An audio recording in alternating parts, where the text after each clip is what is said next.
Welcome to the Mobile Home Park Mastery Podcast, where you will learn how to identify, evaluate, negotiate, perform due diligence on, finance, turn around, and operate mobile home parks.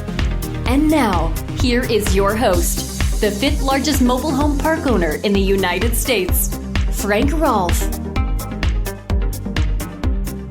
Across America, mobile home park owners are racing to deliver the best value we can for our residents. As rents are going up and occupancy is also going up, we have to deliver a quality of life that residents really enjoy. And a big part of that is offering amenities in your community. This is Frank Rolfe, Mobile Home Park Mastery Podcast. We're going to talk about amenities, but more importantly, amenities gone wrong, nightmare amenities that just aren't worth the money or actually can damage your property. So let's first talk about where amenities came from in mobile home parks. If you look at the early mobile home parks from the 40s and the 50s, you won't see a lot of amenities. Typically in that era, there weren't any at all. And then in the 1960s, the government got more heavily involved in the industry, and they started offering very attractive financing through HUD to mobile home park developers if they would put in certain amenities. Those amenities included a clubhouse and a pool. In the clubhouse, they wanted you to have a pool table, pinball machine, ping pong table, and then they also wanted to have a laundry facility. Because back in those days, in the 1960s, mobile homes did not have washer-dryer connections. They were exceedingly small,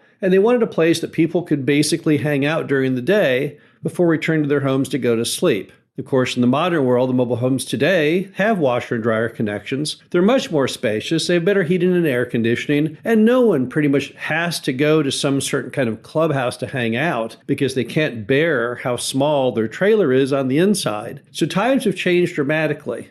And the type of amenities that work in parks have also changed. And many times the amenities that don't work are things that you were left behind with. The first of those are basketball courts. Now, a basketball court is not a very good amenity. Why is that? Well, very few people in that mobile home park play basketball. You won't see any seniors out playing basketball. You won't see any little kids playing basketball. They don't have the strength to throw the ball. So pretty much a basketball court is a very underutilized amenity. But on top of that, it attracts people from the outside, people who are not in your mobile home park.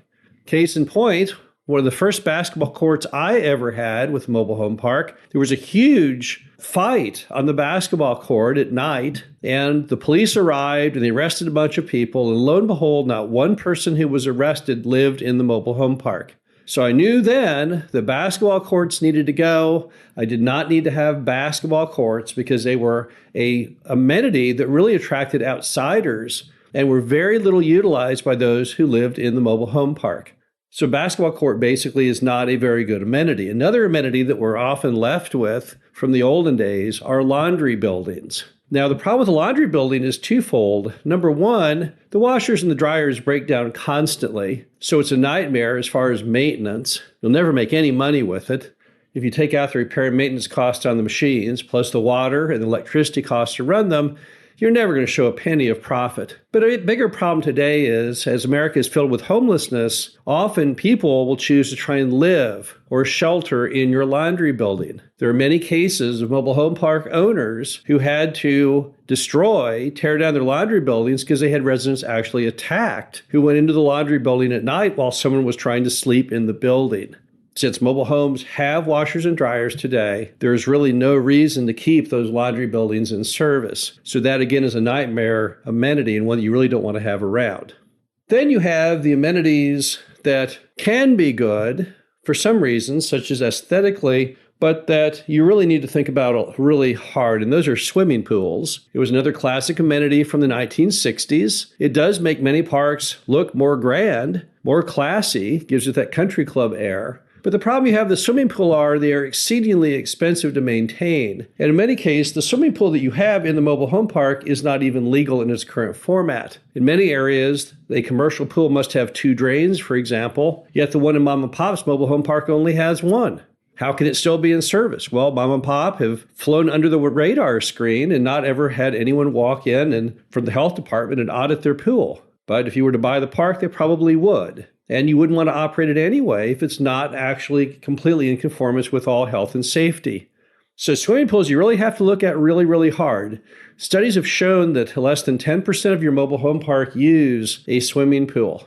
So if you look at the cost of maintaining the pool and the cost of putting the pool into good working order based on the law, that's a very expensive amenity for only about 10% of your park population. Now, in many cases, you'll keep the pool open because aesthetically it's very pleasing. So the residents do benefit just from the feel of having the pool, but they never use it. In some cases, if you have a pool that's no longer legal and you can't afford to keep it going, often you can just give those residents who raise their hand a membership in some kind of community pool. It's actually far less expensive to do that than it is to replace that pool simply for those few who use it.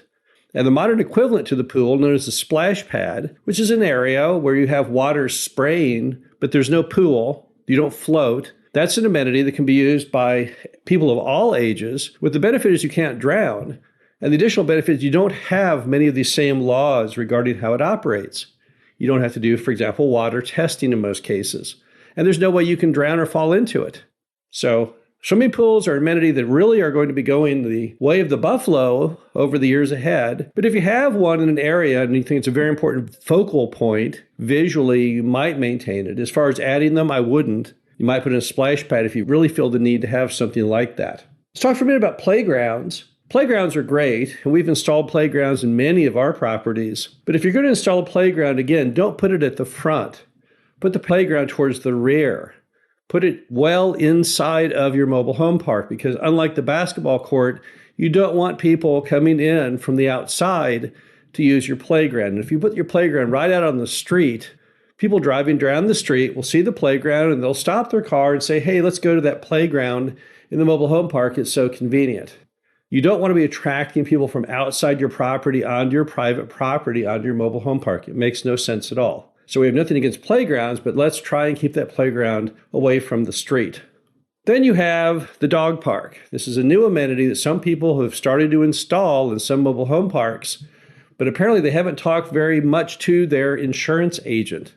That is an amenity that you really do not want to have in all likelihood, because dog bites have become an exceedingly big part of the liability industry. There's a lot of personal injury lawyers out there who enjoy it when someone calls for the dog bite case, and a dog park is inviting that to occur. You're actually encouraging people to bring their dogs into an area without a leash. The dogs could end up in a fight. Someone tried to break them up and get bit, or someone just brings in a large unruly dog. It runs around and ultimately bites someone inside the enclosure. So again, dog parks, probably not an amenity you want. The bottom line to it is there are a lot of great amenities out there: picnic tables, charcoal grills, pavilions, things that are inclusive for people of all ages, things that are very inexpensive to maintain, things that look good, things that can be used throughout the year.